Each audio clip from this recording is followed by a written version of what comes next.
You seriously think someone like you could run this company?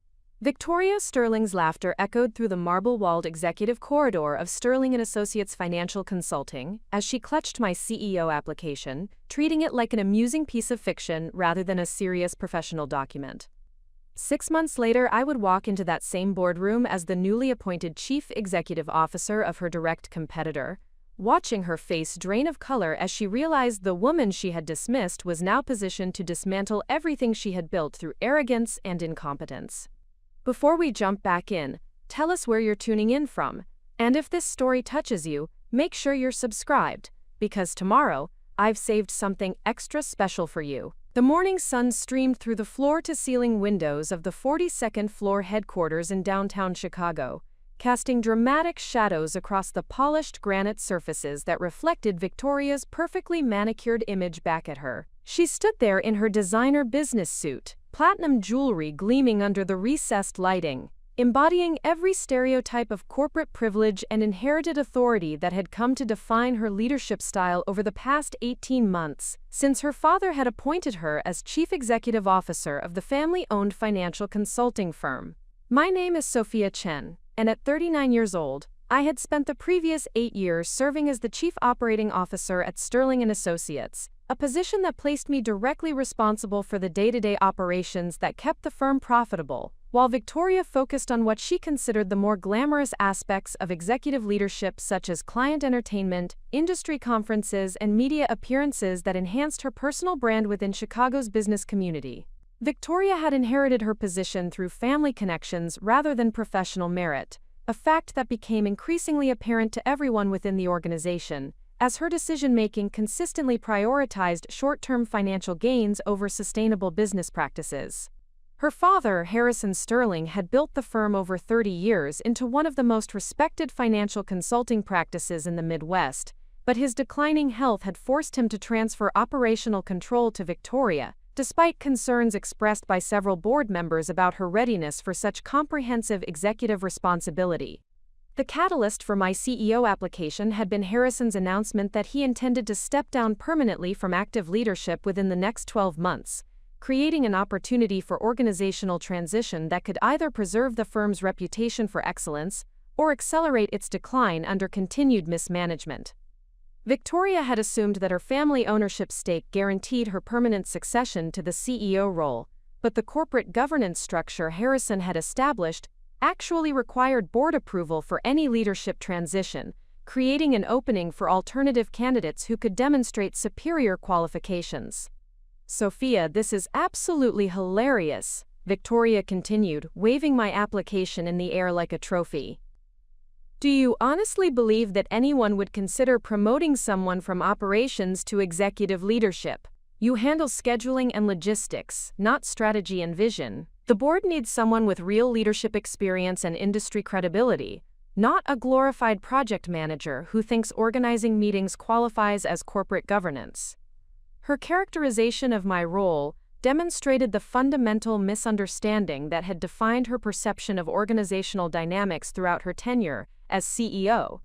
Victoria viewed operations as administrative support rather than strategic execution, failing to comprehend that the operational excellence I had maintained was directly responsible for the client satisfaction and financial performance that sustained the firm's market position despite her inadequate leadership decisions. The reality was that my 8 years as chief operating officer had involved far more than the administrative functions Victoria described. I had designed and implemented the comprehensive client service frameworks that enabled the firm to maintain relationships with Fortune 500 companies requiring sophisticated financial analysis and strategic consulting services. I had developed the risk management protocols that protected client assets during market volatility, while ensuring regulatory compliance across multiple jurisdictions. I had built the operational infrastructure that allowed the firm to scale from managing $2 billion in client assets to over $12 billion, without compromising service quality or increasing operational costs proportionally. Moreover, my educational background and professional certifications positioned me as exceptionally qualified for executive leadership in financial services.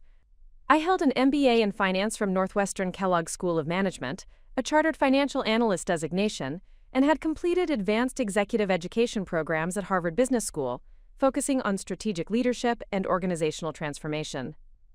My professional experience prior to joining Sterling & Associates included 5 years as a senior consultant at McKinsey & Company, where I had advised Fortune 100 companies on operational optimization and strategic restructuring initiatives. Victoria, in contrast, had earned an undergraduate degree in communications from a private liberal arts college, followed by a brief stint at a public relations firm before joining the family business in a marketing role that gradually expanded into executive responsibilities through nepotism rather than demonstrated competence. Her understanding of financial markets remained superficial, her grasp of regulatory requirements was minimal, and her strategic planning capabilities were consistently undermined by impulsive decision-making that prioritized immediate gratification over long-term value creation. Victoria, I believe my qualifications and track record speak for themselves, I responded, maintaining professional composure despite her condescending tone. The operational improvements I have implemented have directly contributed to our revenue growth and client retention rates. The board will evaluate all candidates based on their ability to preserve and enhance the firm's reputation for excellence, and I am confident that my experience and vision align with those objectives. Her expression shifted from amusement to irritation, as she realized I was not backing down from my application or accepting her dismissive characterization of my capabilities. Victoria had grown accustomed to having her authority go unchallenged within the organization, partly because her family ownership stake intimidated most employees from expressing disagreement, and partly because her volatile temperament made confrontation professionally risky for anyone dependent on her approval for career advancement. "Sophia, you need to understand your place in this organization," Victoria said, her voice taking on the sharp edge that typically preceded her more aggressive management tactics. "I appreciate the contributions you have made in your current role, but executive leadership requires a completely different skill set. You excel at following directions and implementing policies that others create, but you lack the vision and industry relationships necessary for strategic leadership." The irony of her statement was profound, given that the strategic initiative she credited to her own leadership had actually originated from my analysis and recommendations, which she had appropriated and presented to the board as evidence of her executive capabilities. The client retention strategies that had preserved relationships during difficult market conditions, the cost optimization programs that had improved profit margins without reducing service quality, and the technology implementations that had enhanced operational efficiency had all been developed through my strategic planning and executed through my operational oversight. Victoria's industry relationships consisted primarily of social connections made through family networks and maintained through expensive entertainment rather than professional credibility or mutual business value. Her strategic vision extended little beyond quarterly financial targets and public relations opportunities that enhanced her personal profile within Chicago's business community.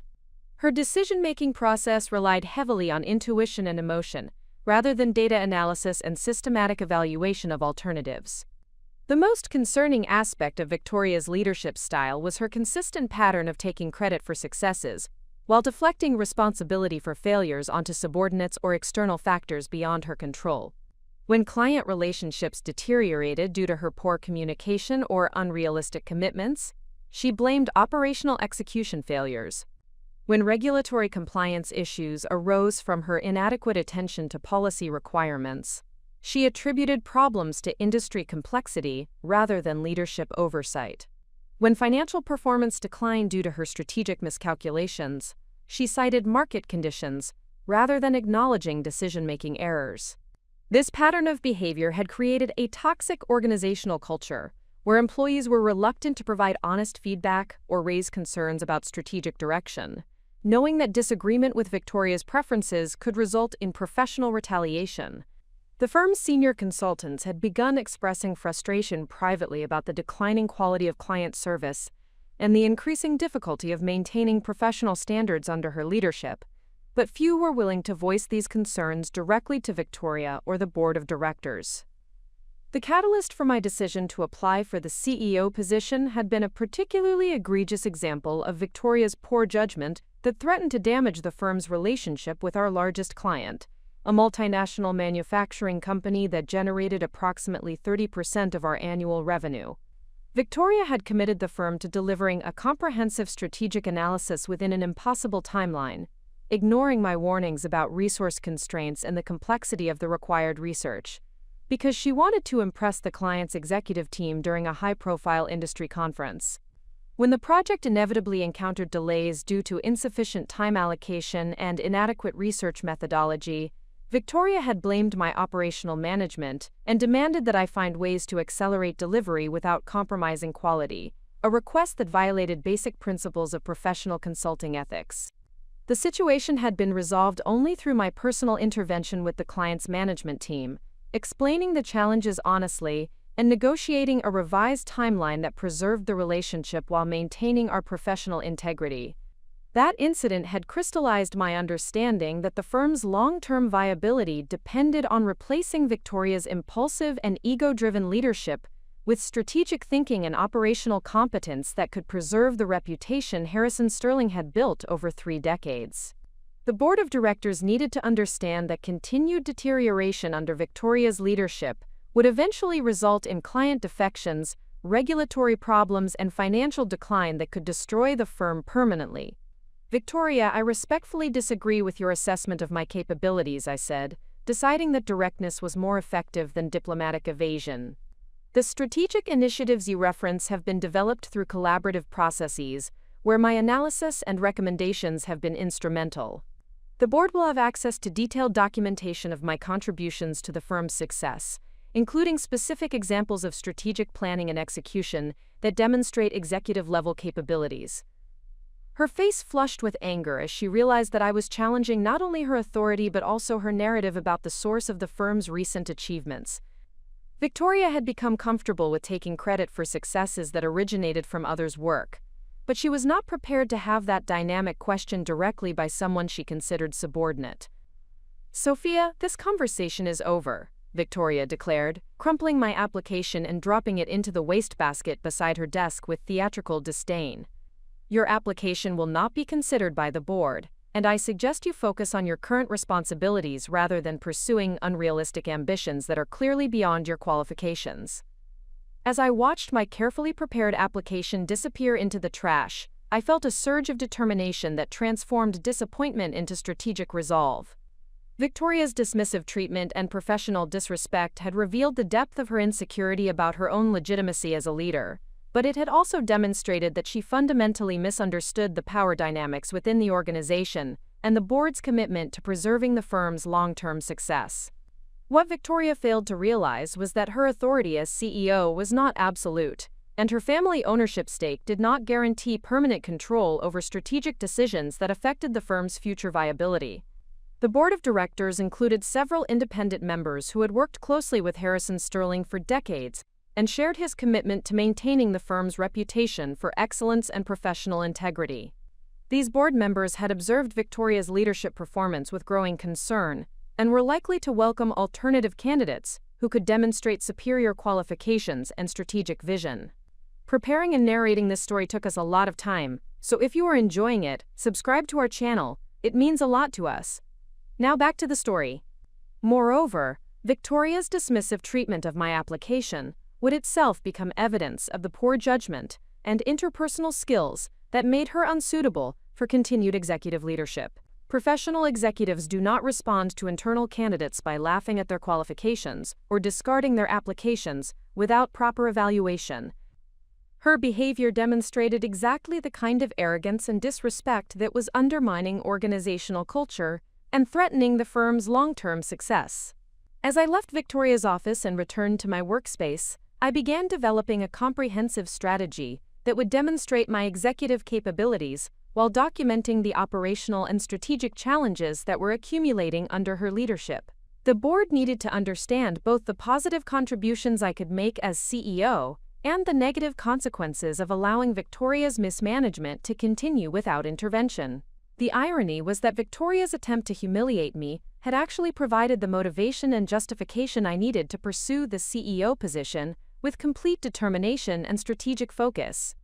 Her laughter would soon be replaced by silence as she discovered that competence and preparation ultimately prevail over privilege and arrogance in organizations that prioritize long-term success over short-term comfort. The journey that led me to that humiliating moment in Victoria Sterling's office began 15 years earlier in the cramped dormitory room at Northwestern University, where I was working 2 part-time jobs while completing my undergraduate degree in economics, with a concentration in financial analysis. The path to becoming Chief Operating Officer of Sterling and Associates had been forged through determination, strategic thinking, and an unwavering commitment to excellence that would eventually prove more valuable than any inherited privilege or family connections. Growing up as the daughter of immigrants who had arrived from Taiwan with advanced degrees that were not recognized in the United States, I had learned early that success required both exceptional competence and strategic positioning within systems that did not automatically recognize merit. My father had been a university professor of mechanical engineering in Taipei, while my mother had worked as a research scientist for a pharmaceutical company, but in Chicago they found employment as a taxi driver and laboratory technician respectively, rebuilding their professional lives while ensuring their children had access to educational opportunities they had been forced to abandon.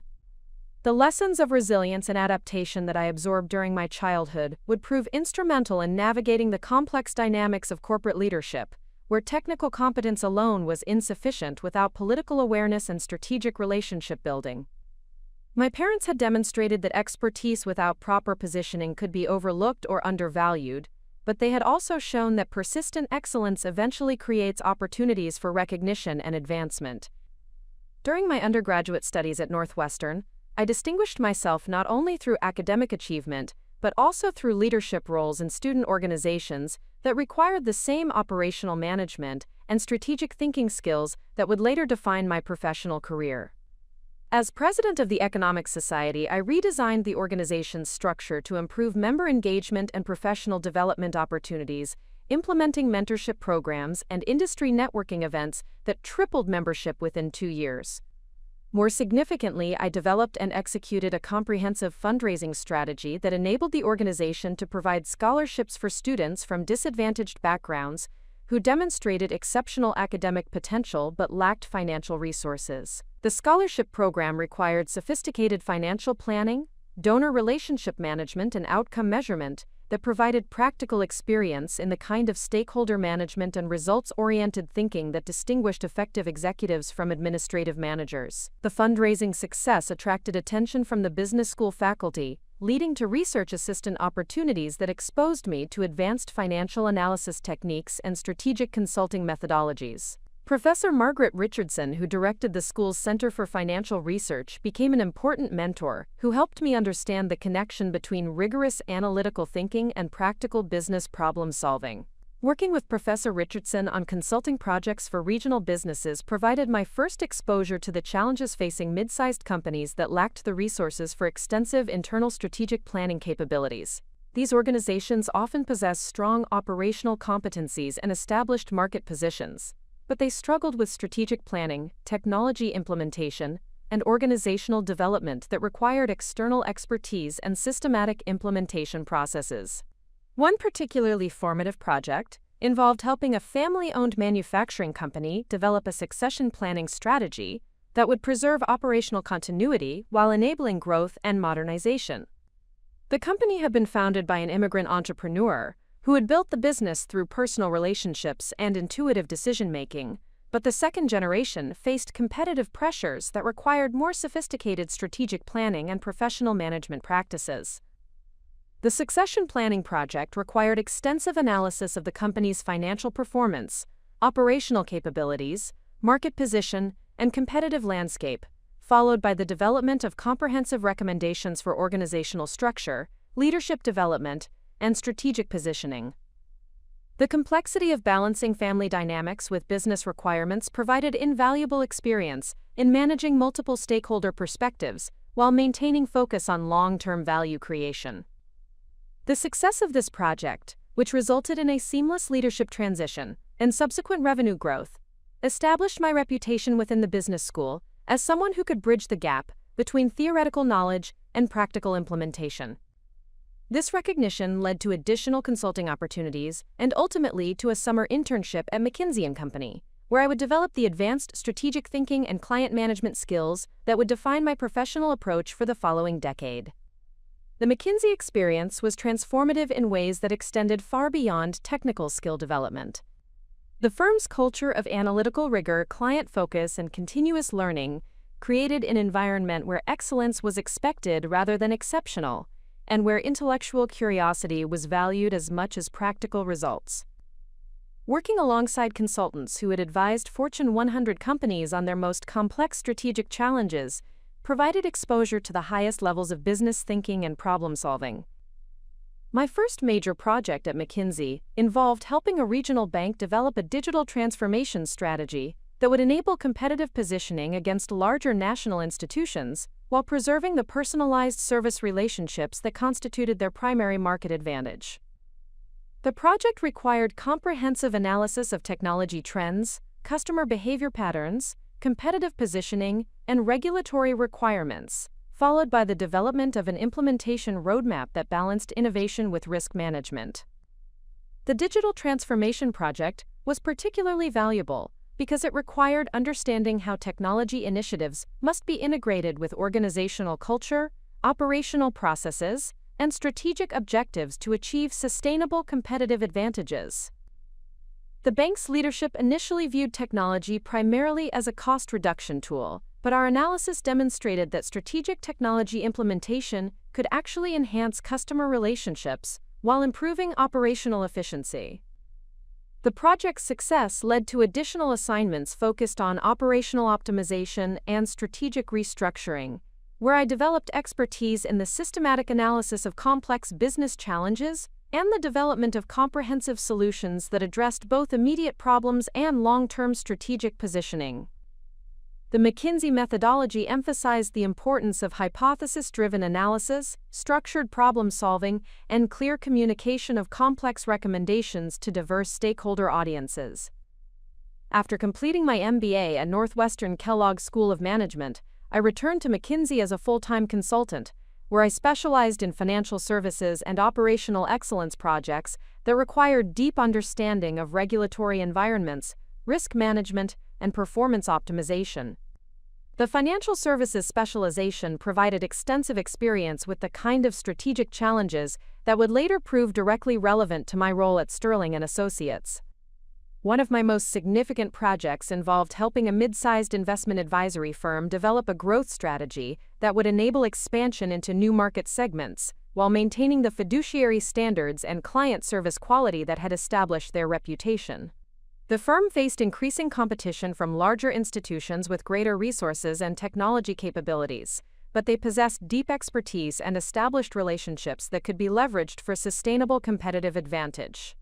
The growth strategy project required comprehensive analysis of market opportunities, competitive positioning, operational capabilities, and regulatory requirements, followed by the development of specific recommendations for service expansion, technology investment, and organizational development. The project was particularly complex because it required balancing growth ambitions with risk management in a highly regulated industry where reputation and trust were paramount. The successful implementation of the growth strategy resulted in revenue increases of over 40% within 2 years, while maintaining the client satisfaction and regulatory compliance standards that had distinguished the firm within their market. The project's success established my reputation as someone who could develop and execute strategic initiatives that delivered measurable business results while preserving the operational excellence and professional integrity that clients expected.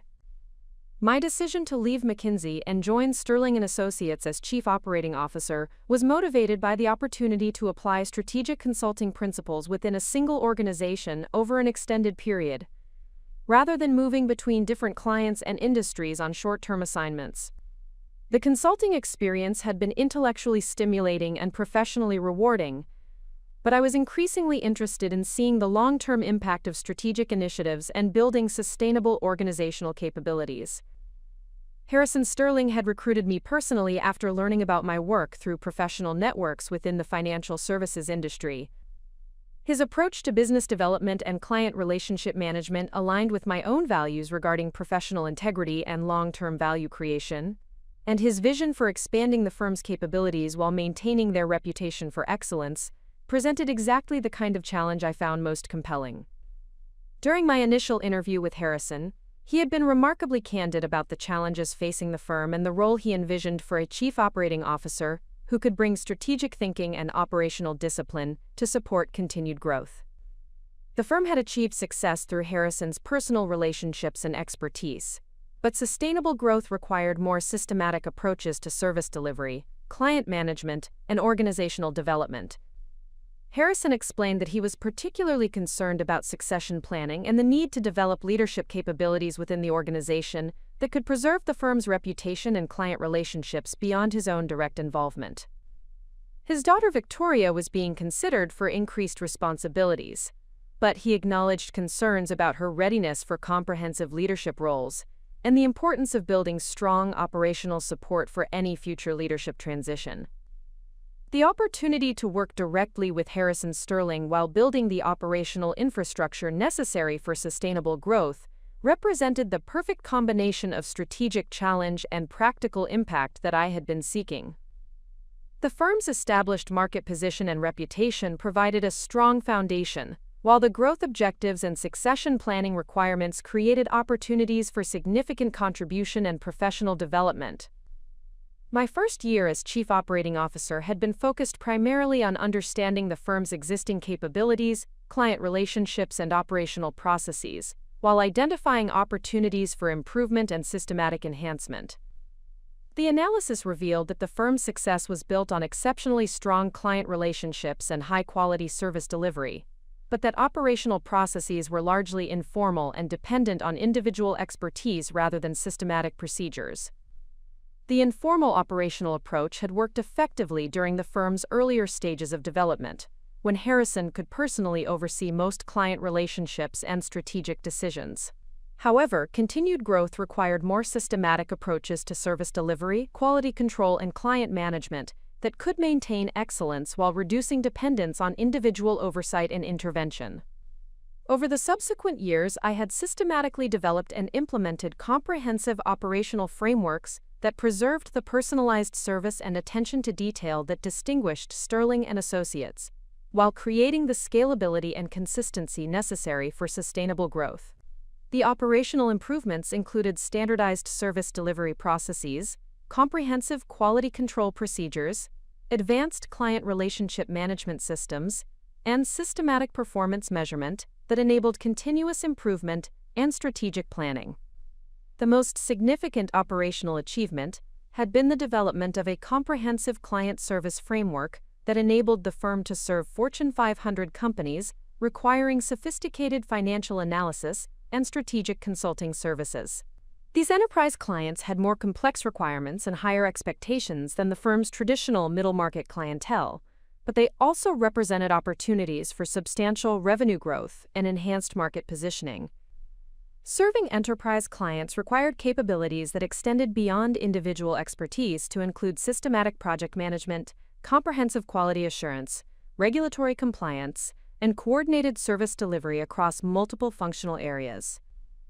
The operational framework I developed enabled the firm to compete successfully for enterprise contracts while maintaining the client satisfaction and service quality that had established their market reputation. The enterprise client expansion had resulted in revenue growth from approximately $100 million to over $300 million in assets under management, while maintaining client retention rates above 95% and satisfaction scores that consistently exceeded industry benchmarks. The growth had been achieved while actually improving profit margins through operational efficiency improvements and strategic positioning that enabled premium pricing for distinctive service capabilities. These measurable achievements in operational excellence and strategic execution had established my credibility within the firm and the broader financial services industry, creating the foundation for legitimate consideration for executive leadership roles. The combination of strategic consulting experience, operational management expertise, and demonstrated results positioned me as exceptionally qualified for CEO responsibilities, regardless of Victoria's dismissive characterization of my capabilities. The irony of Victoria's laughter was that it revealed her fundamental misunderstanding of what actually constituted executive leadership qualifications in professional service organizations. Her focus on social status and family connections ignored the operational competence and strategic thinking that enabled sustainable business success, while her dismissive attitude toward my achievements demonstrated exactly the kind of arrogance that undermined effective leadership and organizational performance. The deterioration of Sterling and Associates began with subtle indicators that required operational expertise to recognize properly. Most of the senior management team remained focused on quarterly revenue figures and client acquisition metrics that painted a superficially positive picture, while I observed with growing concern as Victoria Sterling's strategic decisions systematically undermined the foundational principles that had sustained the firm's reputation for excellence over 3 decades. The first significant warning sign emerged during Victoria's restructuring of the client service delivery model, an initiative she announced as a modernization effort designed to improve efficiency and reduce operational costs. The existing service model had been built around dedicated account teams that developed deep understanding of individual client requirements and maintained consistent relationships over extended periods, enabling the personalized attention and specialized expertise that distinguished Sterling and Associates from larger institutional competitors. Victoria proposed replacing the dedicated team approach with a centralized service model that would assign clients to different specialists based on specific transaction types, rather than maintaining ongoing relationships with consistent account managers. The centralized approach promised to reduce redundancy and enable more efficient utilization of specialized expertise across the firm's entire client portfolio.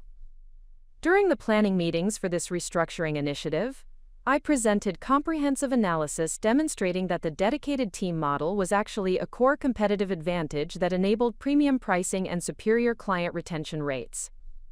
The data showed that clients served by dedicated teams generated approximately 30% higher revenue per relationship and exhibited retention rates nearly 20 percentage points above industry averages, while satisfaction surveys consistently highlighted the value of personalized service and relationship continuity.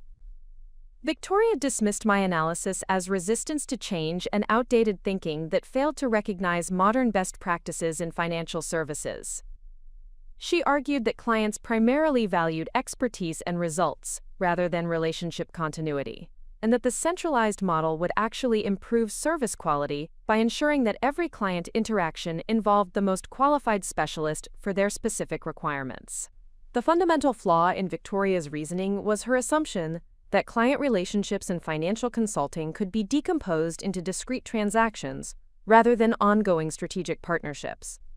Enterprise clients particularly valued the deep understanding of their business context, strategic objectives, and organizational culture that developed through extended relationships with consistent advisory teams. This institutional knowledge enabled more effective strategic recommendations and more nuanced understanding of implementation challenges that could not be replicated through transaction-based service delivery. Moreover, the centralized service model ignored the reality that financial consulting often involved sensitive strategic information and confidential business challenges that clients preferred to discuss with trusted advisors who understood their complete business context. The transaction-based approach would require clients to repeatedly explain their strategic situation and business constraints to different specialists, creating inefficiency and potential security concerns that would undermine the trust relationships essential for effective consulting.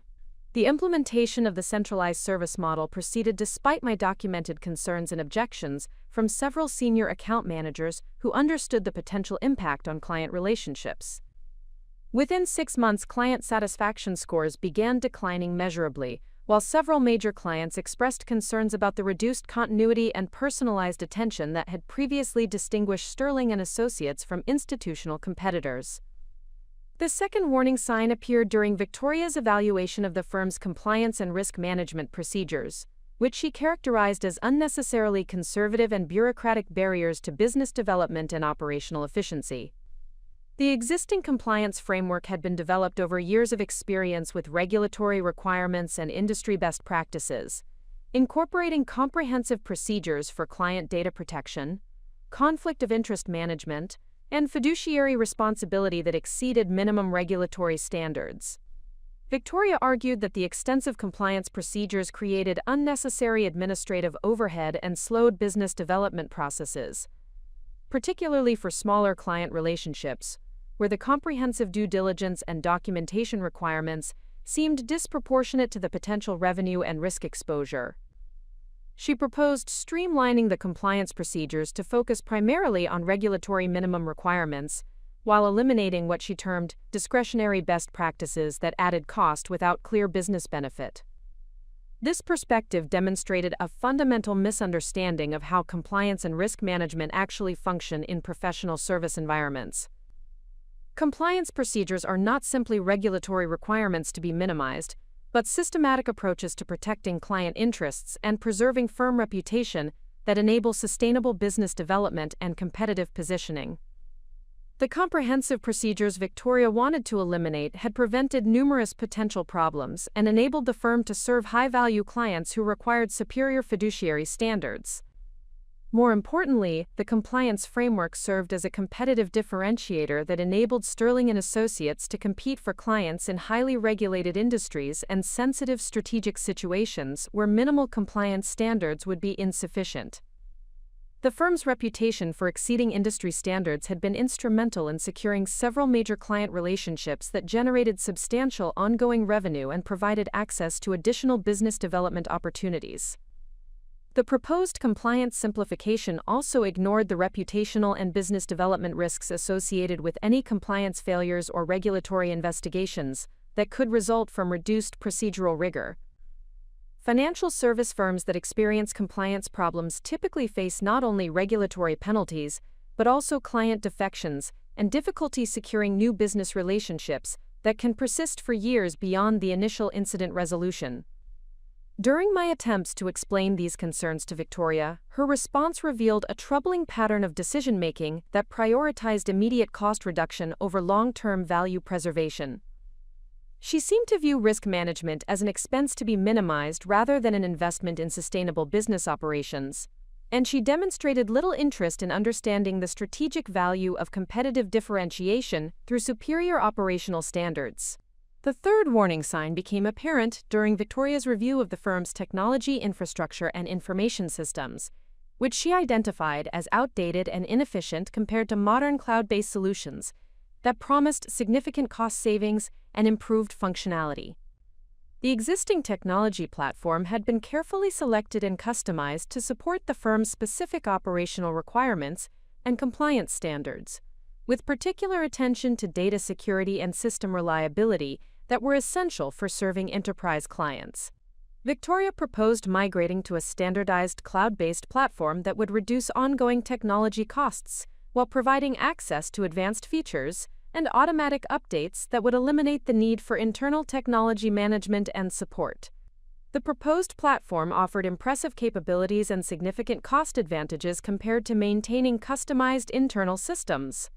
However, my analysis revealed several critical concerns about the proposed migration that Victoria seemed unwilling to consider seriously. The standardized platform would require modifications to existing operational procedures and client service processes that had been optimized for the current system architecture. The migration process would involve substantial temporary disruption to ongoing operations and potential risks to data integrity that could affect client service delivery during the transition period. More significantly, the cloud-based platform would reduce the firm's control over data security and system configuration in ways that could create compliance challenges and competitive vulnerabilities.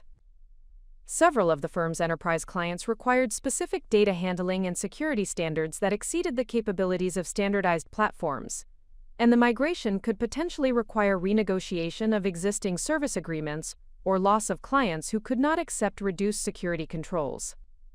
The proposed technology migration also ignored the strategic value of the customized capabilities that had been developed within the existing platform to support the firm's distinctive service delivery model and competitive positioning. These customizations enabled operational efficiencies and service capabilities that were not available through standardized platforms, and their loss would potentially require process changes that could affect client satisfaction and operational performance. Victoria's response to these concerns followed the same pattern of dismissing operational expertise in favor of superficial cost-benefit analysis that ignored strategic implications and implementation complexity. She characterized my technology assessment as resistance to modernization and unwillingness to embrace innovative solutions that could improve competitive positioning. The fourth warning sign emerged during budget planning discussions, when Victoria proposed significant reductions in professional development and training investments that had been essential for maintaining the firm's expertise and competitive capabilities. The existing professional development program included continuing education requirements, industry conference participation, professional certification maintenance, and specialized training programs that ensured staff capabilities remained current with evolving industry standards and best practices. Victoria argued that professional development expenses represented discretionary spending that could be reduced without affecting core business operations, particularly given the firm's established reputation and experienced staff. She suggested that existing expertise was sufficient for current client requirements, and that external training programs provided minimal incremental value compared to practical experience and internal knowledge sharing. This perspective demonstrated a fundamental misunderstanding of how professional expertise is maintained and developed in dynamic industries, where regulatory requirements, market conditions, and best practices evolve continuously. The financial services industry requires ongoing education and capability development to maintain competence and credibility, and firms that reduce professional development investments typically experience gradual decline in service quality and competitive positioning. The proposed reduction in professional development would particularly affect the firm's ability to serve enterprise clients who expected advisors to demonstrate current knowledge of industry trends, regulatory developments, and emerging best practices. These clients often evaluate advisor qualifications based on continuing education records and professional certifications that require ongoing investment to maintain. Moreover, the professional development program served important functions beyond individual capability enhancement, including staff retention, motivation, and career development, that were essential for maintaining organizational culture and performance. The program had been instrumental in attracting high-quality professionals who valued continuous learning and professional growth, and its reduction would likely affect the firm's ability to recruit and retain top talent. The fifth warning sign appeared during Victoria's evaluation of the firm's quality control and service delivery procedures, which she characterized as unnecessarily detailed and time-consuming processes that reduced efficiency without proportional benefits to client outcomes. The existing quality control framework included comprehensive review procedures, multiple approval stages, and detailed documentation requirements that ensured consistent service quality and error prevention across all client engagements. Victoria proposed streamlining the quality control procedures to focus on major deliverables and high-risk situations, while eliminating routine review processes that she believed created administrative overhead without meaningful value addition. The streamlined approach would enable faster project completion and reduced operational costs, while maintaining adequate oversight for significant client engagements.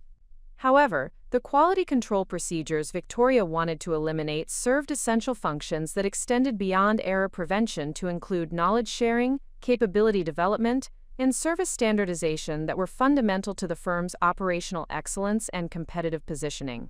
The comprehensive review processes enabled senior professionals to mentor junior staff while ensuring that all client deliverables met the firm's standards for quality and professionalism. The quality control framework also served as a critical mechanism for maintaining consistency across different account teams and service areas, ensuring that clients received equivalent levels of attention and expertise, regardless of which specific professionals handled their engagements. This consistency was particularly important for enterprise clients who expected predictable service quality across all interactions with the firm. Additionally, the detailed documentation requirements that Victoria viewed as administrative burden actually provided essential institutional knowledge and precedent records that enabled more effective service delivery for similar client situations in the future. The documentation served as a knowledge management system that preserved lessons learned and best practices that could be applied to improve service delivery efficiency and effectiveness over time. Throughout each of these warning signs, I had attempted to communicate the strategic importance of the capabilities and procedures that Victoria was targeting for elimination or reduction. I prepared detailed analyses demonstrating the business value of existing approaches, presented case studies showing how comprehensive procedures had prevented problems and enabled competitive advantages, and proposed alternative cost reduction strategies that could achieve financial objectives without compromising essential capabilities. Victoria's response to these efforts was consistently dismissive and increasingly hostile. She characterized my concerns as resistance to change and self-interested attempts to preserve unnecessary complexity and administrative overhead. She seemed to interpret operational excellence as inefficiency rather than competitive advantage, and strategic thinking as obstruction rather than value creation. The pattern of Victoria's decision-making revealed a fundamental philosophical difference about the relationship between operational excellence and business success. While I viewed comprehensive procedures and systematic approaches as investments in sustainable competitive advantage, Victoria saw them primarily as costs to be minimized for immediate financial benefit. This philosophical disconnect made meaningful communication increasingly difficult, as Victoria appeared uninterested in understanding the strategic rationale for operational complexity and seemed to believe that business success could be achieved through simplification and cost reduction alone. Her confidence in her own judgment increased despite accumulating evidence that her approach was undermining the foundations of the firm's competitive positioning and long-term viability. Understanding the magnitude of what Victoria Sterling dismissed so carelessly requires examining the specific strategic innovations and operational achievements that had transformed Sterling and Associates from a traditional mid-market consulting firm into a premier financial advisory practice capable of competing with much larger institutional players. The expertise I had developed and applied over 8 years represented far more than administrative coordination or process management. It constituted comprehensive business transformation that had enabled sustainable competitive advantages and measurable value creation. The foundation of my strategic contributions began with a thorough analysis of the firm's market position and competitive landscape when I first joined as Chief Operating Officer. Sterling and Associates occupied a challenging position between smaller boutique firms that served individual clients and large institutional practices that dominated enterprise markets. The firm possessed strong technical capabilities and established client relationships, but lacked the systematic approaches to service delivery and business development that would be necessary for sustainable growth in an increasingly competitive environment. My initial assessment revealed that the firm's greatest asset was Harrison Sterling's personal reputation and the trust relationships he had built over decades of professional service. However, this strength also represented a significant vulnerability, as the firm's success was heavily dependent on Harrison's direct involvement and personal oversight. Any succession planning or growth strategy would need to preserve the personalized service and attention to detail that distinguished the firm, while creating scalable systems that could function effectively beyond Harrison's direct management. The first major innovation I implemented was a comprehensive client relationship management system that captured and systematized the institutional knowledge that had previously existed primarily in Harrison's personal experience and professional network.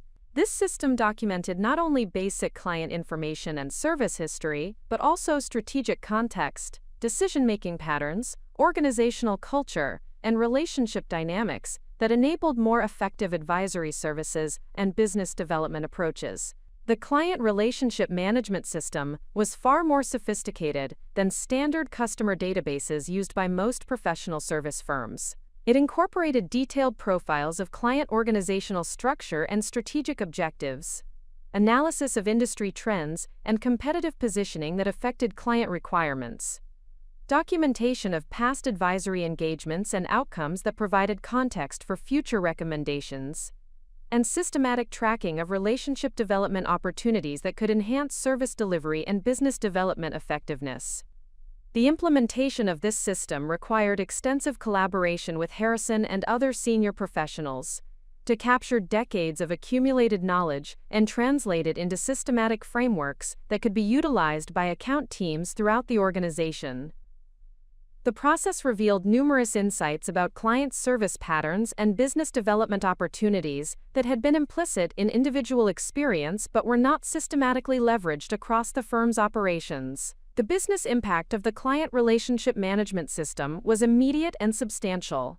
Account teams could prepare for client interactions with comprehensive understanding of strategic context and relationship history that enabled more effective advisory services and demonstrated the firm's commitment to understanding client requirements. Business development efforts became more targeted and successful as the system enabled identification of expansion opportunities and strategic timing for new service proposals. The second major innovation involved redesigning the firm's service delivery methodology to incorporate systematic quality control and knowledge management processes that preserved the personalized attention clients valued while ensuring consistent excellence across all engagements. The existing service delivery approach relied heavily on individual expertise and professional judgment, which produced excellent results but created variability in service quality and made it difficult to scale operations efficiently. The new service delivery methodology included standardized frameworks for engagement planning and project management that ensured comprehensive analysis of client requirements and systematic development of strategic recommendations. These frameworks incorporated best practices from strategic consulting methodologies while maintaining the flexibility and personalization that distinguished Sterling and Associates from larger institutional competitors. The methodology also included comprehensive quality review processes that involved multiple senior professionals in evaluating deliverables and strategic recommendations before presentation to clients. These review processes served dual purposes of ensuring accuracy and completeness, while providing mentorship and knowledge transfer opportunities that enhanced overall capabilities throughout the organization. Additionally, the service delivery methodology incorporated systematic documentation and knowledge management procedures that captured lessons learned and best practices from each client engagement.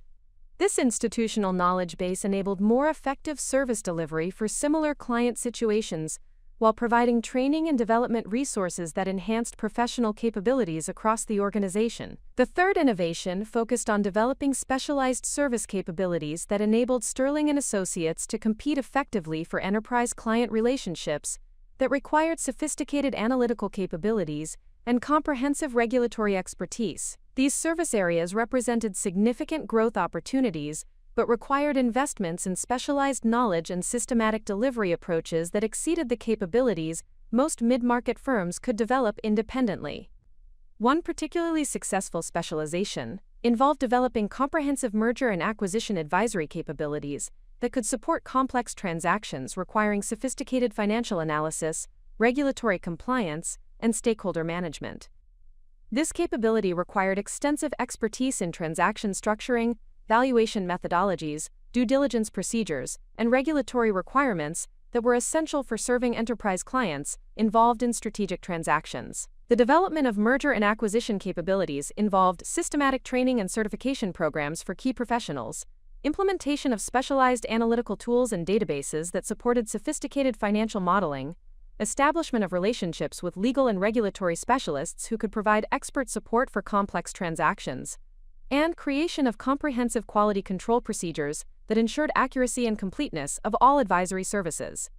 The merger and acquisition practice became one of the firm's most profitable service areas within 2 years of implementation, generating revenue that exceeded development costs by more than 400%, while establishing Sterling and Associates as a recognized expert in mid-market transaction advisory services. The practice also served as a significant business development tool, as successful transaction support often led to ongoing advisory relationships and referrals to other potential clients. Another specialized capability involved developing comprehensive regulatory compliance and risk management advisory services that enabled clients to navigate complex regulatory environments while optimizing operational efficiency and strategic positioning. This capability was particularly valuable for clients in highly regulated industries who required ongoing support for compliance management and regulatory change adaptation. The regulatory advisory capability required deep expertise in financial services regulations, environmental compliance requirements, employment law, and industry-specific regulatory frameworks that affected client operations and strategic planning. The development of this capability involved establishing relationships with regulatory specialists and legal experts, implementing systematic monitoring procedures for regulatory developments that could affect client operations, and creating comprehensive advisory frameworks that could address complex compliance challenges efficiently. The fourth innovation involved implementing advanced technology platforms and analytical capabilities that enabled Sterling and Associates to deliver sophisticated financial analysis and strategic planning services that matched or exceeded the capabilities available from much larger institutional competitors. These technology investments were essential for serving enterprise clients who expected advanced analytical capabilities and comprehensive reporting that supported strategic decision-making. The technology platform included advanced financial modeling and analysis software that enabled sophisticated scenario planning and risk assessment for complex strategic decisions. The platform also incorporated comprehensive database access and research capabilities that provided current market data and competitive intelligence necessary for strategic planning and investment analysis. More importantly, the technology platform included custom analytical tools and reporting systems that were specifically designed to support Sterling and Associates' distinctive service delivery methodology and client relationship approach. These customized capabilities provided competitive advantages that were not available through standard technology solutions and enabled service differentiation that justified premium pricing and enhanced client retention. The technology implementation also included comprehensive training and support programs that ensured all professionals could utilize the advanced capabilities effectively, while maintaining the personalized service approach that distinguished the firm. The training programs included both technical skills development and strategic thinking enhancement that improved overall professional capabilities throughout the organization. The fifth innovation focused on developing systematic business development and market positioning strategies that leveraged the firm's enhanced capabilities and reputation to pursue growth opportunities in targeted market segments. The business development approach was far more sophisticated than traditional relationship-based networking, incorporating systematic market analysis, competitive positioning, and value proposition development that enabled more effective client acquisition and retention. The business development strategy included comprehensive analysis of target market segments and identification of specific growth opportunities that aligned with the firm's capabilities and strategic objectives. This analysis enabled focused business development efforts that were more likely to succeed while requiring fewer resources than broad-based marketing approaches. The strategy also included systematic relationship development and thought leadership initiatives that enhanced the firm's reputation and market visibility within target industry segments. These initiatives included speaking engagements, industry publication contributions, and professional association involvement that demonstrated expertise while building relationships with potential clients and referral sources. Additionally, the business development strategy incorporated comprehensive client satisfaction and retention programs that ensured existing relationships continued to generate revenue growth and referral opportunities. These programs included systematic client feedback collection, service enhancement initiatives, and relationship expansion strategies that maximized the value of existing client relationships while supporting overall growth objectives. The cumulative impact of these innovations was transformational for Sterling and Associates' market position and financial performance. Revenue growth accelerated from historical rates of approximately 8% annually to over 25% annually during the 3 years following implementation. Client retention rates improved from industry average levels of approximately 85% to over 97%.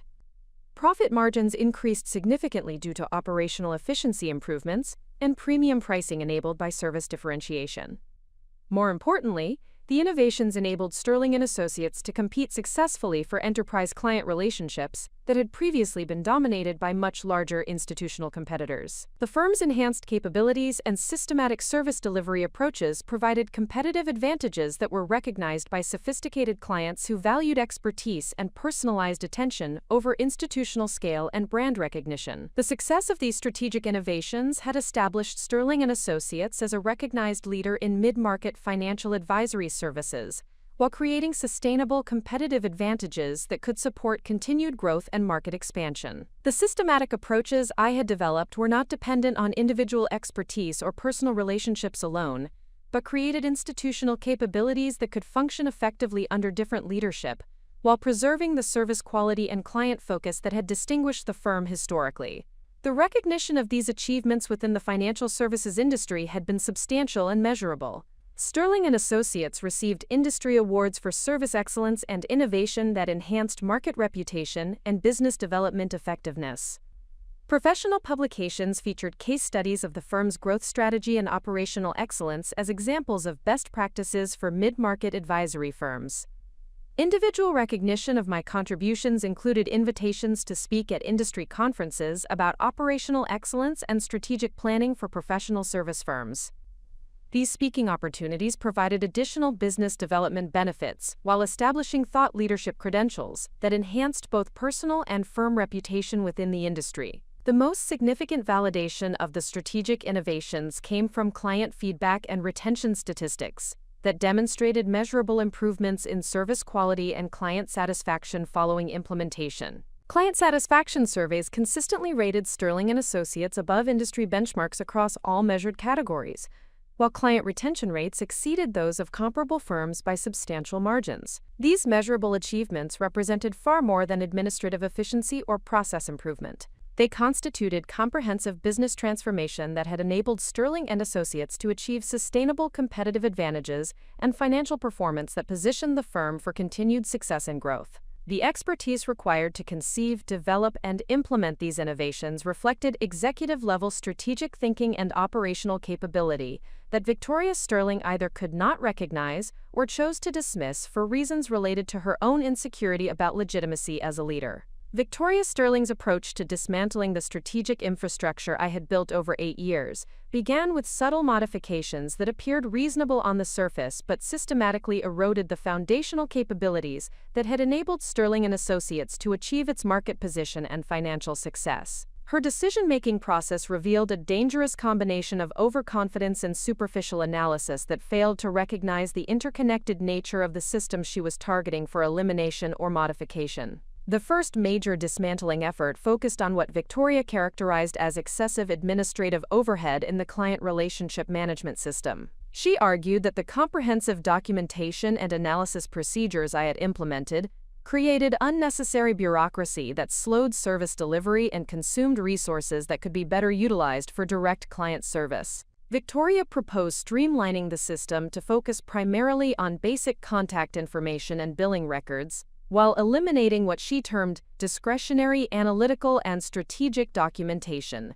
Victoria's assessment ignored the strategic value of the comprehensive client intelligence that had enabled Sterling and Associates to deliver superior advisory services and maintain exceptional client retention rates. The detailed documentation of client organizational dynamics, strategic objectives, and decision-making patterns was not administrative overhead but competitive intelligence that enabled more effective service delivery and business development approaches than competitors could match. During the planning meetings for this simplification initiative, I presented detailed analysis demonstrating how the comprehensive client relationship management system had directly contributed to revenue growth and client satisfaction improvements since implementation. The data showed clear correlations between utilization of the system's analytical capabilities and successful client outcomes, while retention statistics demonstrated that clients served through the enhanced approach exhibited substantially higher loyalty and expansion rates. Victoria dismissed this analysis as correlation without causation, arguing that client success was primarily determined by the quality of strategic advice rather than administrative documentation procedures. She maintained that experienced professionals could provide excellent service based on their expertise and judgment, without requiring extensive background research and analytical support systems. This perspective demonstrated a fundamental misunderstanding of how modern professional services actually function in competitive markets. While individual expertise remained important, systematic approaches to client intelligence and service delivery had become essential for maintaining competitive advantages against larger institutional competitors who possessed superior resources and analytical capabilities. The client relationship management system enabled Sterling and Associates to compete on the basis of superior understanding and personalized service rather than simply scale and brand recognition. The implementation of Victoria's simplified approach proceeded despite documented concerns from senior account managers who understood the value of comprehensive client intelligence for strategic advisory work. Within months, account teams began reporting decreased effectiveness in client interactions and reduced success rates for new service proposals as they lost access to the strategic context and relationship insights that had previously informed their advisory approaches. The second dismantling effort targeted the quality control and knowledge management procedures that had ensured consistent service excellence across all client engagements. Victoria characterized these procedures as micromanagement that undermined professional autonomy and created unnecessary delays in service delivery. She proposed replacing systematic quality review processes with peer consultation that would be utilized at the discretion of individual professionals rather than required for all client deliverables. The existing quality control framework had served multiple strategic purposes beyond error prevention, including knowledge transfer between senior and junior professionals, standardization of service delivery approaches, and continuous improvement of advisory methodologies based on lessons learned from successful client engagements. The systematic review processes had been instrumental in maintaining the service consistency and professional development that distinguished Sterling and Associates from competitors. Victoria's proposed peer consultation approach would eliminate the systematic knowledge management that had captured institutional learning and best practices from 8 years of successful client engagements. The knowledge base that had been developed through comprehensive documentation and review processes represented millions of dollars in accumulated intellectual capital that enhanced service delivery efficiency and effectiveness across the organization. Moreover, the elimination of mandatory quality review processes would create variability in service delivery that could affect client satisfaction and retention rates. The systematic reviews had ensured that all client deliverables met established standards for analytical rigor, strategic insight, and professional presentation, regardless of which specific professionals were responsible for engagement execution. The implementation of discretionary peer consultation created immediate problems with service consistency and quality control. Several client deliverables required revision and resubmission after presentation due to analytical errors and presentation deficiencies that would have been identified and corrected through the previous systematic review processes. The rework required additional resources and created delays that affected client satisfaction and professional credibility. The third dismantling effort focused on the specialized service capabilities that had enabled Sterling and Associates to compete for enterprise client relationships requiring sophisticated analytical and regulatory expertise. Victoria argued that maintaining specialized capabilities required excessive investment in training, technology, and expert personnel that was not justified by the revenue generated from these service areas. Victoria proposed refocusing the firm on traditional advisory services for mid-market clients while eliminating the merger and acquisition practice and regulatory compliance advisory capabilities that had generated substantial revenue and enhanced market positioning. She maintained that the specialized practices diverted resources from core business activities while creating unnecessary complexity in service delivery and business development efforts. This analysis ignored the strategic value of specialized capabilities for overall business development and competitive positioning. The specialized practices had not only generated substantial direct revenue, but had also served as differentiators that enhanced the firm's reputation and credibility across all service areas. The merger and acquisition expertise had enabled larger advisory engagements and longer-term client relationships that would not have been possible through traditional service offerings alone. The regulatory compliance advisory capability had been particularly valuable for business development because it demonstrated the firm's commitment to comprehensive client service and sophisticated analytical capabilities that exceeded those available from most mid-market competitors. The elimination of this capability would reduce the firm's ability to serve clients in regulated industries and limit opportunities for expansion into high-value market segments. The dissolution of specialized practices also eliminated the premium pricing that had been justified by superior capabilities and market positioning. Clients who had been willing to pay higher fees for specialized expertise would likely seek alternative providers who could deliver the comprehensive service capabilities they required, while the firm's repositioning as a traditional mid-market practice would force competition primarily on price rather than value differentiation. The fourth dismantling effort targeted the advanced technology platform and analytical capabilities that had enabled Sterling and Associates to deliver sophisticated financial analysis and strategic planning services that matched the quality available from much larger institutional competitors.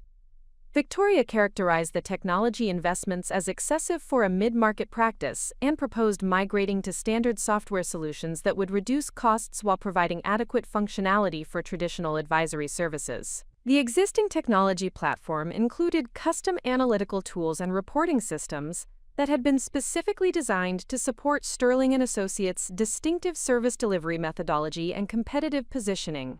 These customized capabilities provided analytical sophistication and presentation quality that were not available through standard software solutions and enabled service differentiation that justified premium pricing strategies. Victoria's proposed migration to standard technology would eliminate the analytical advantages that had been instrumental in securing enterprise client relationships and maintaining competitive positioning against larger institutional competitors. The standard software solutions could support basic financial analysis and reporting, but lacked the sophisticated modeling capabilities and custom presentation features that had distinguished Sterling and Associates' deliverables and advisory services. The technology migration would also require modifications to existing service delivery procedures and client presentation formats that had been optimized for the current platform's capabilities. These changes would create temporary disruption during the transition period, while potentially reducing the quality and sophistication of client deliverables permanently. The most concerning aspect of the technology downgrade was its impact on professional development and capability enhancement. The advanced analytical tools had served important training functions that enhanced professional skills and analytical thinking across the organization. The elimination of these capabilities would reduce opportunities for professional growth, while potentially affecting the firm's ability to recruit and retain high-quality professionals who valued access to sophisticated analytical tools.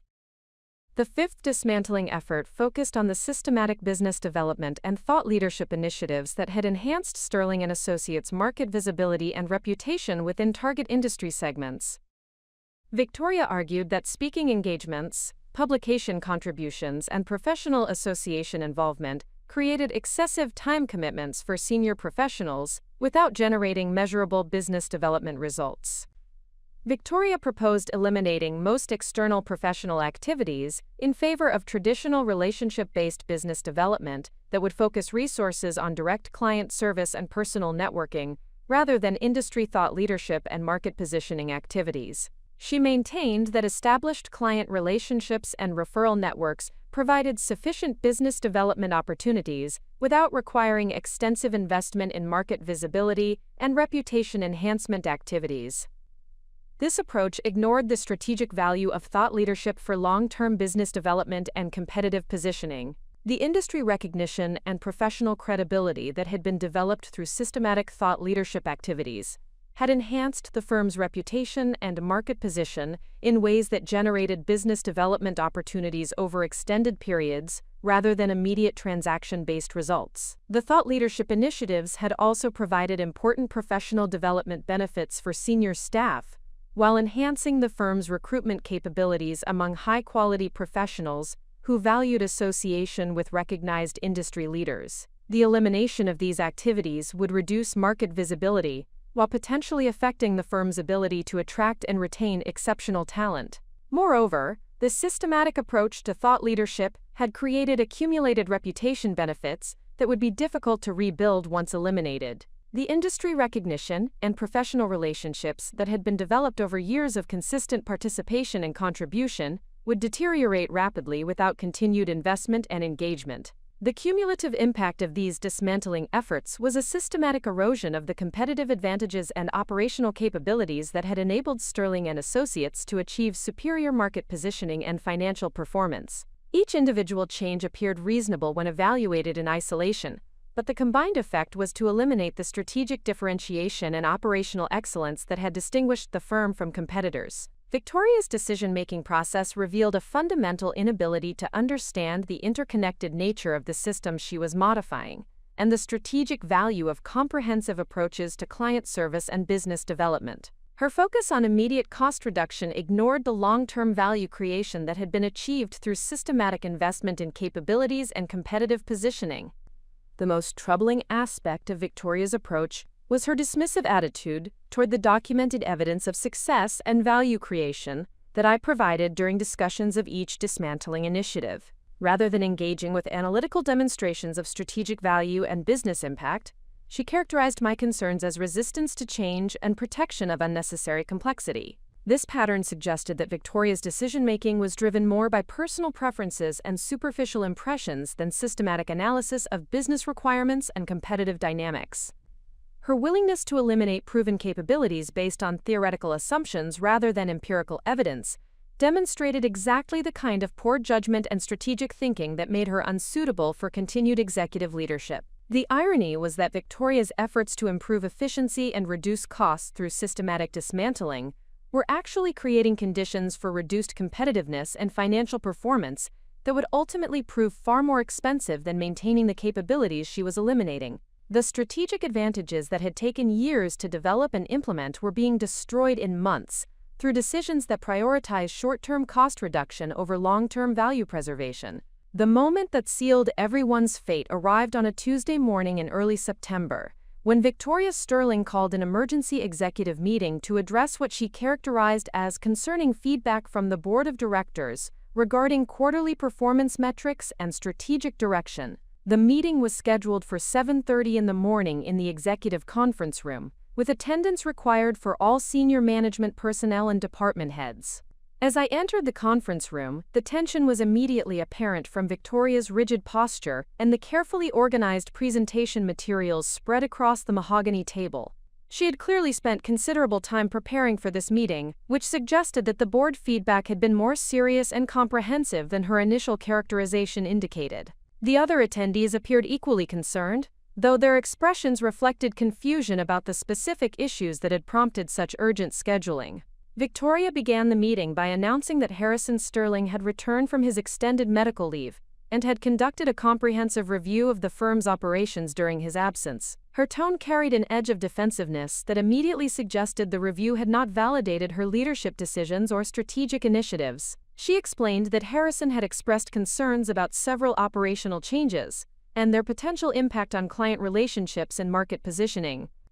The revelation that Harrison had been conducting a detailed operational review was significant, because it indicated that board members or other stakeholders had raised concerns serious enough to prompt his early return to active oversight.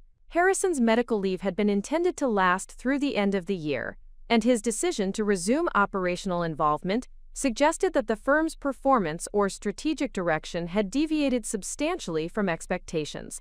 Victoria's presentation of Harrison's concerns revealed the scope of the problems that had developed during her systematic dismantling of operational capabilities and strategic frameworks. Client satisfaction scores had declined measurably across multiple service areas, with particular deterioration in the sophisticated analytical services that had distinguished Sterling and Associates from competitors. Several major clients had expressed concerns about reduced service quality and had initiated discussions with alternative advisory firms. More troubling, the firm's revenue pipeline had weakened significantly as business development efforts struggled to generate new enterprise client relationships. The elimination of specialized service capabilities and thought leadership activities had reduced market visibility and competitive positioning in ways that were affecting new business acquisition. The quarterly revenue projections showed substantial shortfalls compared to historical performance and board expectations. Victoria's response to these revelations demonstrated the same pattern of deflecting responsibility and attributing problems to external factors that had characterized her leadership approach throughout her tenure. She argued that market conditions had become more challenging due to increased competition and economic uncertainty, while client expectations had become unrealistic compared to industry standards. She maintained that the operational changes she had implemented were necessary modernization efforts that would deliver benefits over longer time horizons.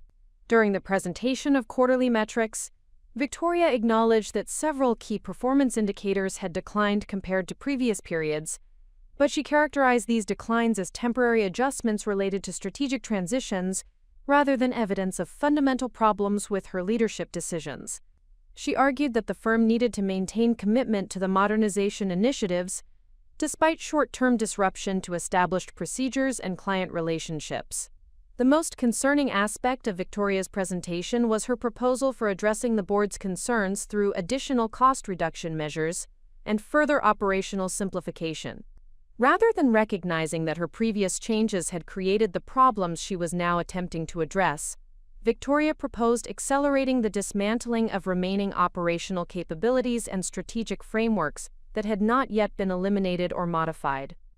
Victoria announced her intention to terminate my position as Chief Operating Officer as part of a comprehensive organizational restructuring that would eliminate what she characterized as redundant administrative overhead and unnecessary operational complexity. She explained that my responsibilities would be distributed among existing department heads and external service providers who could deliver equivalent capabilities at reduced cost. The termination announcement represented the culmination of months of escalating tension and fundamental disagreement about strategic direction and operational requirements. Victoria had clearly decided that my continued presence represented a threat to her authority and a reminder of the operational capabilities she had systematically dismantled. The elimination of my position would remove the primary source of analytical evidence, demonstrating the negative consequences of her strategic decisions. Victoria's rationale for the termination revealed her complete misunderstanding of the strategic value and operational complexity that my role encompassed. She characterized my position as administrative coordination that could be handled through simplified procedures and external outsourcing arrangements. She argued that modern management practices emphasize streamlined organizational structures and reduce dependence on specialized internal capabilities. The proposal to distribute my responsibilities among existing personnel ignored the reality that operational excellence required dedicated focus and specialized expertise that could not be effectively maintained as secondary responsibilities for professionals whose primary obligations involved client service and business development. The systematic approaches to quality control, knowledge management, and strategic planning that I had developed required continuous attention and refinement that would be impossible to maintain through part-time involvement. Moreover, Victoria's suggestion that external service providers could deliver equivalent operational support demonstrated her fundamental ignorance of the customized capabilities and institutional knowledge that had been developed specifically for Sterling & Associates' distinctive service delivery methodology and competitive positioning. External providers could offer generic administrative services, but they could not replicate the strategic understanding and operational expertise that had been developed through years of experience with the firm's specific requirements and market dynamics. During the discussion period following Victoria's presentation, I made what would prove to be my final attempt to communicate the strategic importance of maintaining operational capabilities and the potentially catastrophic consequences of her proposed organizational restructuring. I presented comprehensive analysis demonstrating the direct correlation between operational excellence and business performance, including specific examples of how systematic approaches had prevented problems and enabled competitive advantages. The analysis included detailed documentation of client satisfaction improvements that had resulted from enhanced service delivery capabilities, revenue growth that had been generated through systematic business development approaches, and cost savings that had been achieved through operational optimization and strategic positioning. The evidence clearly demonstrated that operational excellence had been instrumental in the firm's success and competitive positioning. Victoria's response to this final presentation of evidence was dismissive and revealed the depth of her commitment to decisions that had already been made without regard for analytical evidence or strategic considerations. She characterized my analysis as self-interested protection of administrative complexity and unwillingness to embrace modern management practices that prioritized efficiency over elaborate procedural frameworks. Her dismissal of documented evidence and measurable business impact demonstrated the fundamental anti-intellectual approach that had characterized her leadership throughout her tenure. Victoria consistently prioritized intuitive decision-making and superficial analysis over systematic evaluation of alternatives and evidence-based strategic planning. Her willingness to ignore comprehensive analytical evidence in favor of theoretical assumptions represented exactly the kind of poor judgment that made her unsuitable for executive leadership. The meeting concluded with Victoria's announcement that my termination would be effective immediately, with 2 weeks of severance compensation and elimination of all access to firm systems and client information. The abrupt nature of the termination was intended to prevent any opportunity for me to document additional evidence of operational problems or communicate concerns to board members or other stakeholders who might question her strategic direction. The immediate termination also demonstrated Victoria's recognition that my continued presence represented a threat to her narrative about the firm's performance and strategic direction. As long as I remained within the organization, my expertise and analytical capabilities would provide continuing evidence of the problems created by her leadership decisions and the strategic value of the capabilities she had eliminated. As I gathered my personal belongings and prepared to leave Sterling & Associates for the final time, I experienced a complex mixture of emotions that included disappointment about the destruction of years of strategic work, frustration with Victoria's unwillingness to engage with evidence and analysis, and concern about the impact of her decisions on colleagues and clients who would suffer the consequences of her poor judgment. However, underneath these immediate emotional reactions, I also felt a sense of anticipation and strategic clarity about what would inevitably follow from Victoria's decisions. The operational capabilities and competitive advantages that had taken years to develop could not be eliminated without serious consequences for business performance and market positioning. Victoria was about to discover that systematic dismantling of proven capabilities would create problems that could not be resolved through further simplification or cost reduction measures. The irony of Victoria's confidence in her decision-making was that she had eliminated the primary source of analytical expertise and strategic thinking that could have helped address the problems her leadership had created. The termination of my position removed the systematic approaches to problem identification and solution development that had been instrumental in maintaining operational excellence and competitive positioning throughout the firm's recent growth period. The most significant consequence of Victoria's decision was that she had eliminated the institutional knowledge and analytical capabilities that would be necessary for understanding the scope and interconnected nature of the problems that were about to emerge. The systematic documentation and analysis that I had maintained provided the only comprehensive framework for evaluating operational performance and identifying strategic solutions to business challenges.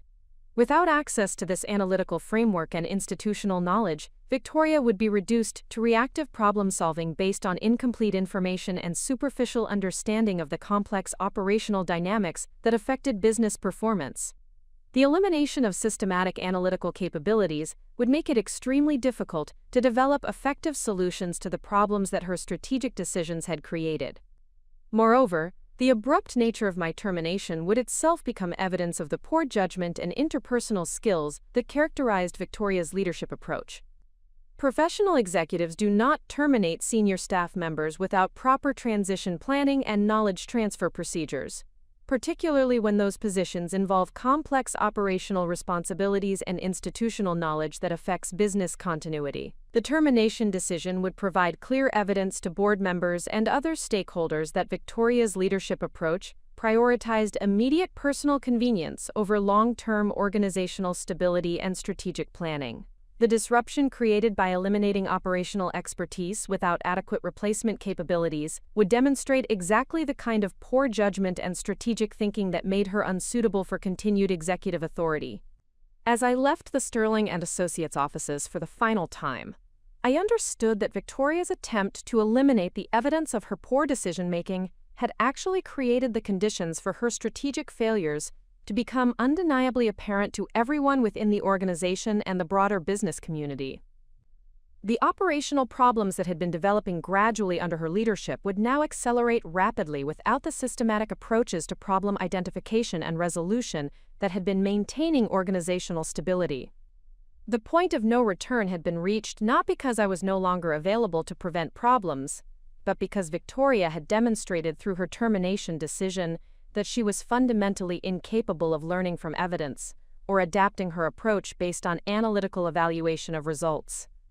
Her commitment to strategic decisions that ignored comprehensive evidence and expert analysis represented a leadership failure that would inevitably produce consequences commensurate with the magnitude of her poor judgment. The first signs of crisis at Sterling and Associates emerged within 72 hours of my termination, manifesting initially as isolated operational disruptions that Victoria Sterling dismissed as temporary adjustment issues related to organizational restructuring. The absence of systematic oversight and analytical capabilities created immediate gaps in quality control and client service coordination that began generating problems faster than the remaining staff could identify and address them. The initial manifestation appeared in the form of a critical error in a financial analysis deliverable prepared for Meridian Industries, one of the firm's largest enterprise clients. The analysis contained fundamental miscalculations in the valuation methodology that would have resulted in strategic recommendations potentially costing the client millions of dollars in misallocated resources. Under the previous quality control framework, such errors would have been identified and corrected during systematic review processes before client presentation. However, the streamlined peer consultation approach that Victoria had implemented relied on voluntary review requests rather than mandatory oversight procedures. The senior analyst responsible for the Meridian deliverable had assumed that the calculations were straightforward enough to proceed without consultation, while the account manager had focused on presentation and client relationship aspects rather than detailed analytical verification. The error was discovered only when Meridian's internal financial team identified inconsistencies during their own review of the recommendations and requested clarification of the analytical methodology. The client's discovery of the error represented precisely the kind of quality control failure that systematic review processes had been designed to prevent, and it created immediate concerns about the reliability of Sterling and Associates' analytical capabilities. Victoria's response to the Meridian incident demonstrated her continued inability to recognize the connection between operational changes and business consequences. She characterized the error as an isolated mistake that reflected individual performance issues rather than systematic problems with quality control procedures. She proposed addressing the situation through additional training for the responsible analyst rather than reconsidering the elimination of comprehensive review processes. The second early indicator emerged from the client relationship management system, where the absence of systematic documentation and analysis procedures had created information gaps that affected service delivery effectiveness across multiple client relationships. Account teams began reporting difficulties in preparing for client interactions because the simplified system no longer provided the strategic context and relationship insights that had previously informed their advisory approaches.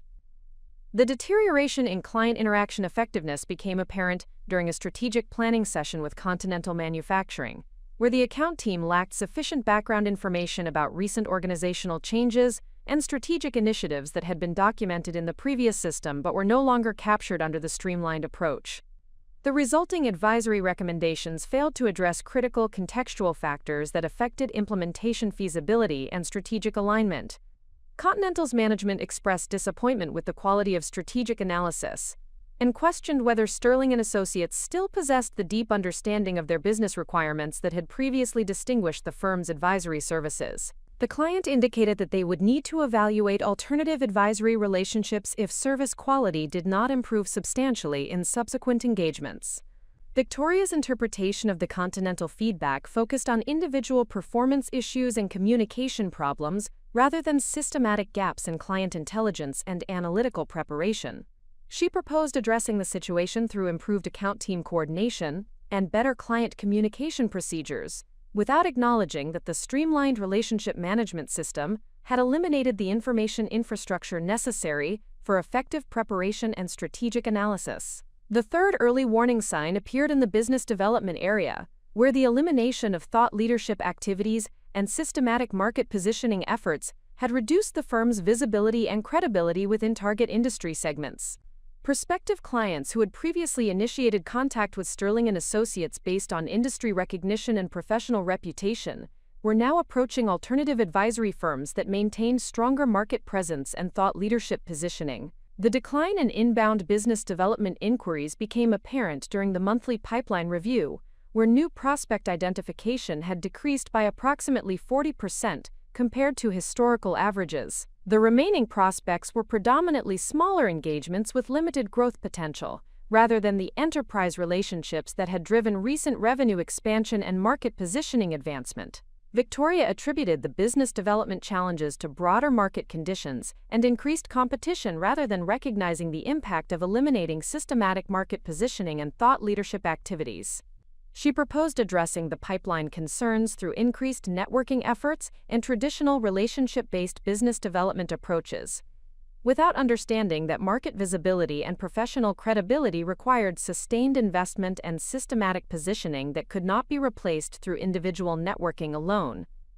The fourth immediate consequence emerged from the technology platform downgrade, where the migration to standard software solutions had eliminated analytical capabilities that were essential for sophisticated financial modeling and strategic analysis. The reduced functionality became problematic during preparation of a comprehensive merger analysis for Apex Corporation, where the standard software could not support the complex scenario modeling and sensitivity analysis that the client required for strategic decision-making. The analytical limitations forced the account team to utilize external consulting resources to complete the required modeling, which increased project costs while introducing coordination challenges and potential quality control issues. The need for external support also extended project timelines and created client concerns about Sterling and Associates' internal capabilities and self-sufficiency for complex analytical work. The Apex situation highlighted the strategic importance of advanced analytical capabilities for maintaining competitive positioning in enterprise markets. Clients who required sophisticated financial analysis expected their advisory firms to possess internal capabilities that could support comprehensive strategic evaluation without dependence on external resources or coordination challenges that could affect project quality and timeline reliability. Victoria's response to the Apex challenges focused on cost control and project management efficiency, rather than recognizing that the technology downgrade had eliminated competitive capabilities that were essential for serving enterprise clients effectively. She proposed developing relationships with external analytical service providers, rather than acknowledging that internal capabilities were necessary for maintaining service quality and competitive differentiation. The fifth early indicator appeared in staff morale and retention, where the elimination of professional development opportunities and advanced analytical tools had reduced job satisfaction and career development prospects for high-performing professionals. Several senior analysts and account managers began expressing concerns about the firm's strategic direction and their own professional growth opportunities within the revised organizational structure. The staff concerns were particularly pronounced among professionals who had been attracted to Sterling and Associates based on the firm's reputation for analytical excellence and sophisticated service capabilities. These individuals had viewed their association with the firm as enhancing their professional credentials and providing access to challenging assignments that would support career advancement and skill development.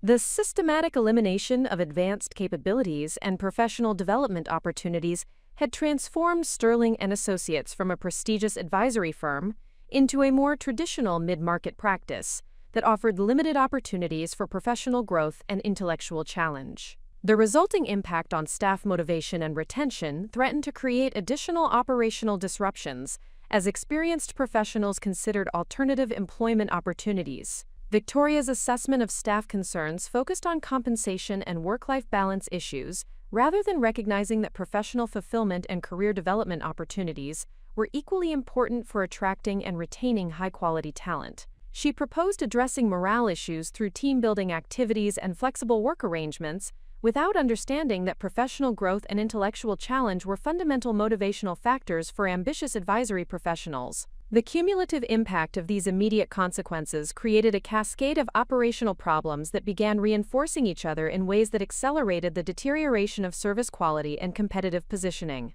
Quality control failures affected client confidence, which reduced business development effectiveness and created pressure for cost reduction that further compromised service capabilities and staff retention. The interconnected nature of these problems demonstrated the strategic importance of the systematic approaches that Victoria had eliminated. The operational frameworks that I had developed were not simply administrative procedures, but integrated systems that supported multiple aspects of business performance simultaneously. The elimination of these frameworks had removed the coordination mechanisms that prevented isolated problems from escalating into systematic failures. Moreover, the absence of comprehensive analytical capabilities meant that Victoria and her remaining management team lacked the tools necessary for understanding the scope and interconnected nature of the emerging problems. The systematic documentation and analysis procedures that had been eliminated were precisely the capabilities that would be needed for effective problem identification and solution development. The most concerning aspect of the immediate aftermath was Victoria's consistent pattern of attributing problems to external factors and individual performance issues, rather than recognizing that her strategic decisions had created systematic vulnerabilities that required comprehensive solutions. Her inability to acknowledge the connection between operational changes and business consequences suggested that she would continue making decisions that would accelerate rather than address the developing crisis. The staff members who remained at Sterling and Associates found themselves attempting to maintain service quality and client relationships without the systematic support and analytical tools that had previously enabled effective performance. Their individual efforts to compensate for eliminated capabilities created additional stress and inefficiency that further reduced overall organizational effectiveness. The clients who had developed relationships with Sterling and Associates, based on expectations of analytical excellence and systematic service delivery, began questioning whether the firm could continue meeting their requirements for sophisticated strategic advice and comprehensive project support. The declining service quality created immediate concerns about relationship continuity and long-term strategic planning reliability. The competitive implications of these immediate consequences were particularly troubling because they affected Sterling and Associates' positioning within enterprise markets that had been instrumental in recent growth and profitability improvements. The loss of competitive capabilities and service differentiation would force the firm to compete primarily on price rather than value, which would reduce profit margins while increasing vulnerability to larger institutional competitors. The irony of Victoria's situation was that her attempts to improve efficiency and reduce costs through systematic elimination of operational capabilities had created conditions that would ultimately prove far more expensive than maintaining the frameworks she had dismantled. The cost of addressing quality control failures, client relationship problems, staff turnover, and competitive positioning challenges would exceed the savings generated through operational simplification. The immediate aftermath demonstrated that operational excellence and competitive capabilities could not be eliminated without serious consequences for business performance and market positioning. The systematic approaches that Victoria had characterized as unnecessary complexity were actually essential foundations that enabled sustainable competitive advantages and profitable growth in sophisticated markets. The 3-day period following my termination had revealed the fragility of organizational capabilities that appeared stable when supported by systematic frameworks, but deteriorated rapidly when those supporting structures were removed. The problems that emerged were not temporary adjustment issues, but early indicators of systematic failures that would accelerate without effective intervention and strategic correction. The systematic breakdown of Sterling and Associates accelerated exponentially during the second week following my termination, as the initial operational disruptions triggered interconnected failures throughout the organization that Victoria Sterling proved incapable of understanding or addressing effectively.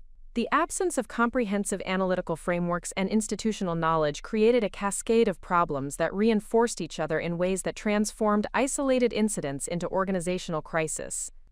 The first major escalation occurred when Meridian Industries, already concerned about the analytical errors in their financial assessment, discovered additional inconsistencies in historical reports that had been prepared using the streamlined quality control procedures. Their internal audit team identified calculation discrepancies in 3 separate deliverables spanning the previous 6 months, suggesting that quality control problems were systematic rather than isolated incidents. Meridian's management demanded a comprehensive review of all analytical work performed by Sterling and Associates during the period when quality control procedures had been modified. The review requirement created immediate resource allocation challenges because the firm lacked the systematic documentation and analytical frameworks necessary for efficient verification of previous work. The absence of comprehensive quality control records meant that the review process would require recreating analytical methodologies and verification procedures from incomplete documentation. The resource demands of the Meridian review forced Sterling and Associates to delay or reduce service levels for other clients, creating secondary problems with project timelines and service delivery commitments. The cascading impact on other client relationships demonstrated how quality control failures could multiply exponentially when systematic frameworks for managing multiple concurrent engagements had been eliminated. Victoria's response to the Meridian crisis revealed her continued inability to comprehend the scope and interconnected nature of the problems her decisions had created. She characterized the situation as an unfortunate client misunderstanding that could be resolved through improved communication and additional analytical verification. Her proposed solution involved assigning additional staff to the Meridian review without acknowledging that the fundamental problem was the absence of systematic quality control procedures that could prevent such issues from occurring. The second major escalation emerged from the technology platform limitations, which proved inadequate for supporting the analytical requirements of multiple concurrent client engagements. The standard software solutions that had replaced the customized analytical platform could not efficiently handle the complex financial modeling required for strategic advisory work, forcing account teams to utilize inefficient workarounds that consumed excessive time while producing inferior analytical results. The technology limitations became particularly problematic during preparation of a comprehensive strategic assessment for Phoenix Financial Group, where the analytical requirements exceeded the capabilities of the standard software platform. The account team required external consulting support to complete the financial modeling, which not only increased project costs, but also introduced coordination challenges and potential confidentiality concerns that affected client confidence in Sterling and Associates' internal capabilities. The Phoenix engagement highlighted the strategic importance of advanced analytical capabilities for maintaining competitive positioning in enterprise markets. The inability to deliver sophisticated financial analysis using internal resources created immediate questions about the firm's competitiveness compared to larger institutional advisory firms that possessed comprehensive analytical capabilities and advanced technology platforms. The technology deficiencies also affected the efficiency of routine analytical work across all client engagements, as account teams struggled with software limitations that required manual calculations and time-consuming verification procedures. The reduced efficiency created pressure on project timelines and profit margins, while increasing the risk of analytical errors due to manual processing requirements. Victoria's assessment of the technology challenges focused on staff training and process adaptation, rather than recognizing that the software downgrade had eliminated essential capabilities that were necessary for maintaining competitive service delivery. Her proposed solution involved developing standardized analytical templates that could function within the limitations of the current software, without understanding that template-based approaches could not replicate the sophisticated customization that distinguished Sterling and Associates from generic advisory services. The third escalation occurred in the business development area, where the cumulative impact of reduced service quality and eliminated thought leadership activities had created measurable deterioration in market positioning and competitive credibility. Prospective clients who conducted competitive evaluations increasingly selected alternative advisory firms that demonstrated superior analytical capabilities and market recognition. The business development challenges became particularly apparent during a competitive presentation for Titan Manufacturing, where Sterling and Associates' proposal was eliminated during the preliminary evaluation phase due to concerns about analytical capabilities and recent client service issues. The prospective client's feedback indicated that Sterling and Associates was no longer considered competitive with leading advisory firms in terms of service quality and technological sophistication. The Titan rejection represented more than lost revenue opportunity. It signaled broader market perception changes that could affect the firm's ability to compete for enterprise clients across all industry segments. The cumulative impact of quality control failures, technology limitations, and reduced market visibility had created reputational concerns that would be difficult to address without comprehensive operational improvements and strategic repositioning. The business development deterioration also affected the firm's pipeline of potential future engagements, as industry networks and referral relationships began directing opportunities toward alternative advisory firms with stronger reputations for service excellence and analytical capabilities. The reduction in business development opportunities created additional pressure on existing client relationships to generate revenue growth through expanded service delivery. Victoria's response to the business development challenges revealed her fundamental misunderstanding of how professional service markets actually function. She attributed competitive losses to pricing pressures and market conditions, rather than recognizing that service quality and capabilities were primary factors in client selection decisions. Her proposed solution involved aggressive pricing strategies that would reduce profit margins without addressing the underlying competitiveness issues. The fourth escalation manifested in staff retention problems, as experienced professionals began departing Sterling and Associates for positions with competing firms that offered superior professional development opportunities and more sophisticated analytical capabilities. The staff departures created immediate knowledge gaps and increased workload pressures for remaining personnel, while also sending negative signals to clients about organizational stability and service continuity. The most significant departure involved Margaret Foster, the senior manager responsible for the regulatory compliance advisory practice, who accepted a position with Hamilton and Associates after expressing frustration with the elimination of specialized service capabilities and professional development opportunities.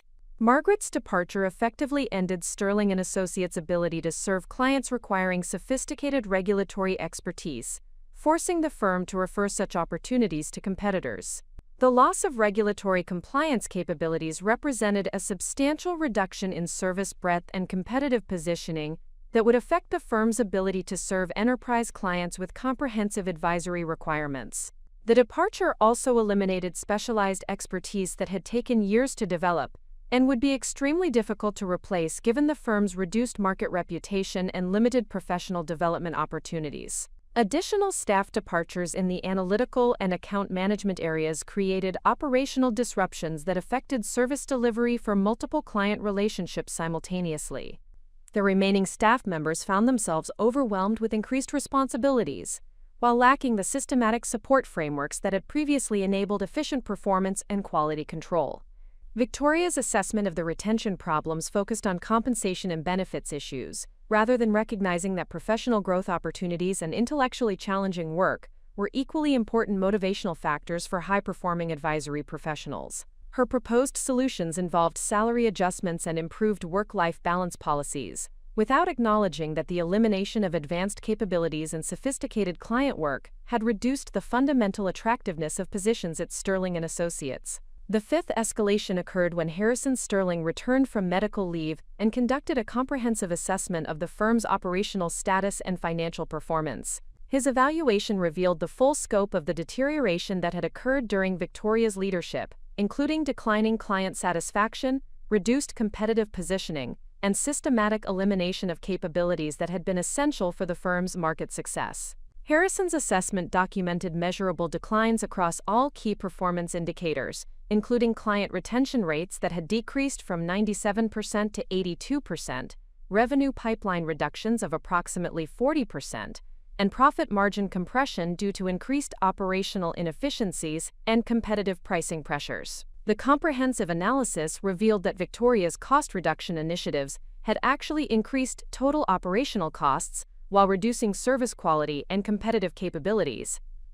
The most damaging aspect of Harrison's assessment was his discovery that the systematic elimination of operational frameworks and analytical capabilities had created long-term competitive vulnerabilities that would require substantial time and investment to address. The institutional knowledge and specialized capabilities that had been developed over years of strategic investment could not be easily restored without comprehensive organizational rebuilding and market repositioning efforts. Harrison's evaluation also revealed that several major clients were actively considering alternative advisory relationships due to concerns about service quality and analytical capabilities. The potential loss of key client relationships would create immediate revenue reductions, while also affecting the firm's market reputation and business development effectiveness for extended periods. The cumulative impact of these cascading failures created an organizational crisis that threatened the fundamental viability of Sterling & Associates as a competitive advisory firm. The interconnected nature of the problems meant that addressing individual issues would be insufficient without comprehensive operational rebuilding and strategic repositioning that would require resources and expertise that the firm no longer possessed internally.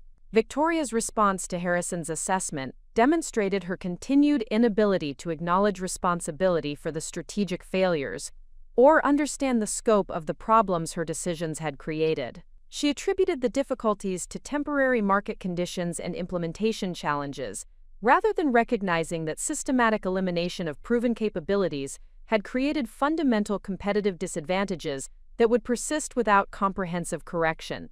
The most troubling aspect of Victoria's reaction was her proposal to address the crisis through additional cost reduction measures and further operational simplification. Her inability to recognize that cost reduction had created, rather than solve the fundamental problems, suggested that she would continue making decisions that would accelerate rather than reverse the organizational deterioration. The cascading failures had revealed the strategic importance of the systematic frameworks and analytical capabilities that Victoria had dismissed as unnecessary complexity. The operational excellence that had enabled Sterling & Associates to compete successfully with larger institutional firms could not be maintained through simplified procedures and reduced capabilities, regardless of theoretical efficiency gains or cost reduction benefits. The crisis also demonstrated that organizational capabilities were interconnected systems that could not be eliminated selectively without affecting overall performance and competitive positioning. The quality control procedures, analytical frameworks, technology platforms, and professional development programs that Victoria had targeted for elimination were actually integral components of a comprehensive operational system that enabled sustainable competitive advantages. The immediate consequence of the cascading failures was that Sterling & Associates had transformed from a prestigious advisory firm with distinctive capabilities into a struggling mid-market practice, with limited competitive advantages and questionable long-term viability. The systematic elimination of operational excellence had created exactly the kind of organizational crisis that comprehensive frameworks were designed to prevent. The recognition of my expertise came through an unexpected phone call on Thursday morning, exactly 1 week after my termination from Sterling & Associates. The caller was Dr. Michael Harrison, Chairman and Chief Executive Officer of Pinnacle Strategic Advisors, one of Chicago's most prestigious financial consulting firms, and a direct competitor to Sterling & Associates in the enterprise advisory market. Dr. Harrison explained that he had learned about my departure through professional networks and was interested in discussing potential opportunities for collaboration. Pinnacle Strategic Advisors represented everything that Sterling & Associates had been striving to become before Victoria Sterling's misguided leadership decisions derailed the firm's strategic direction. Founded 15 years earlier by Dr. Harrison, who held a doctorate in economics from the University of Chicago and had previously served as a senior partner at Goldman Sachs, Pinnacle had established itself as the premier advisory firm for Fortune 500 companies requiring sophisticated financial analysis and strategic planning services. The firm's reputation was built on a foundation of analytical excellence, operational precision, and comprehensive service capabilities that enabled successful competition with the largest institutional advisory firms while maintaining the personalized attention and strategic focus that distinguished boutique practices. Pinnacle's client portfolio included multinational corporations, private equity firms, and government agencies that required the highest levels of analytical sophistication and professional discretion. Dr. Harrison's initial contact was both professionally flattering and strategically intriguing. He explained that Pinnacle had been monitoring Sterling & Associates' market position and competitive capabilities for several years, with particular interest in the operational innovations and service delivery enhancements that had enabled the firm's recent growth and market expansion.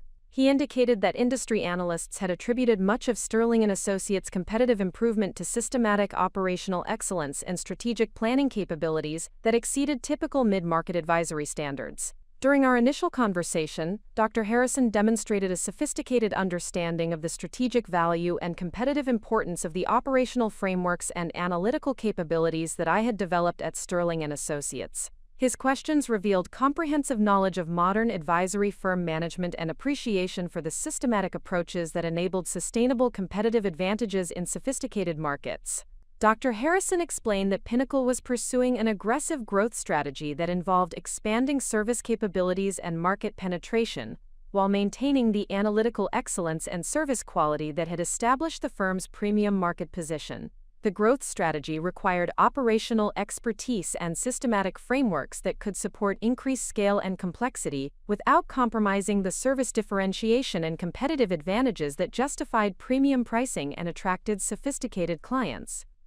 The opportunity that Dr. Harrison presented involved joining Pinnacle as Chief Operating Officer with expanded responsibilities for strategic planning and business development that would utilize my comprehensive understanding of advisory firm operations and competitive positioning. The position would include equity participation in the firm's ownership structure and authority to implement systematic operational enhancements that could support continued growth and market expansion.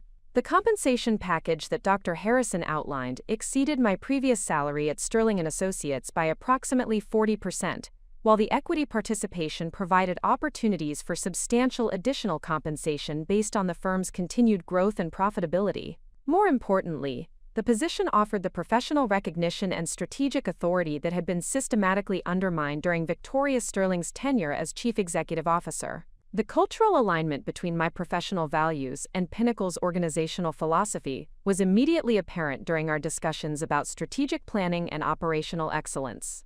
Dr. Harrison emphasized that sustainable competitive advantages required systematic investment in capabilities and frameworks that enabled superior service delivery and market positioning, rather than cost reduction approaches that compromised essential functions and strategic differentiation.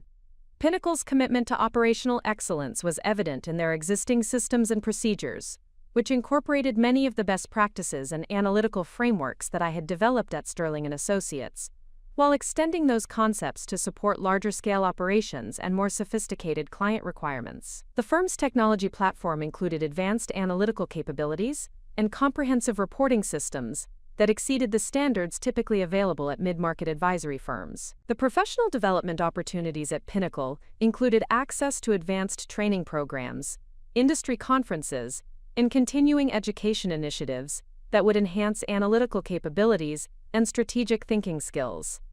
The firm's commitment to professional growth and intellectual development aligned perfectly with my own values regarding continuous learning and capability enhancement that enabled superior performance and competitive positioning. During the interview process, I had opportunities to meet with several senior professionals at Pinnacle who demonstrated exceptional competence and collaborative approaches to client service and business development. The intellectual caliber and professional standards of the team exceeded those typically found at advisory firms of comparable size, reflecting Dr. Harrison's systematic approach to talent acquisition and professional development. The client portfolio and service engagements that Pinnacle handled provided exactly the kind of sophisticated analytical challenges and strategic planning opportunities that I found most professionally rewarding. The firm's clients included multinational corporations requiring complex merger and acquisition analysis, private equity firms needing comprehensive due diligence and investment evaluation services, and government agencies requiring sophisticated economic analysis and policy evaluation support. The most compelling aspect of the Pinnacle opportunity was the potential for implementing comprehensive operational improvements and strategic initiatives without the resistance and political complications that had characterized my experience at Sterling & Associates. Dr. Harrison explicitly encouraged innovative thinking and systematic enhancement of operational capabilities, recognizing that competitive advantages required continuous investment in frameworks and systems that enabled superior performance. The decision to accept the Pinnacle position was straightforward, because it represented validation of the expertise and strategic thinking that Victoria Sterling had dismissed so carelessly. The immediate recognition of value and professional competence provided satisfying confirmation that the operational capabilities and analytical frameworks I had developed were indeed essential for competitive success in sophisticated advisory markets. The contrast between drive, Harrison's appreciation for systematic operational excellence, and Victoria Sterling's dismissive attitude toward analytical frameworks was particularly striking. While Victoria had characterized comprehensive procedures as unnecessary complexity, Dr. Harrison understood that sophisticated clients required systematic approaches to service delivery and quality control that could not be achieved through simplified procedures or reduced capabilities. The acceptance of the Pinnacle position also provided an opportunity to demonstrate the strategic value of operational excellence and analytical sophistication in an environment where such capabilities would be properly supported and systematically enhanced. The potential for achieving exceptional results through comprehensive operational frameworks would provide definitive evidence of the competitive advantages that Victoria Sterling had carelessly eliminated. The timing of the Pinnacle opportunity was particularly fortuitous, because it enabled immediate transition to a challenging and rewarding professional environment without the extended job search process that might have been required under different circumstances. The recognition and recruitment by Dr. Harrison demonstrated that expertise and professional competence were valued and sought after in competitive markets, regardless of the treatment received from previous employers. The negotiation process for the Pinnacle position proceeded efficiently, because Dr. Harrison understood the strategic value of operational expertise and was prepared to provide compensation and authority commensurate with the contribution potential. The equity participation structure provided long-term alignment between personal success and organizational performance, while ensuring that operational improvements would generate appropriate personal rewards. Up next, you've got 2 more standout stories right on your screen. If this one hit the mark, you won't want to pass these up. Just click and check them out. And don't forget to subscribe and turn on the notification bell so you don't miss any upload from us.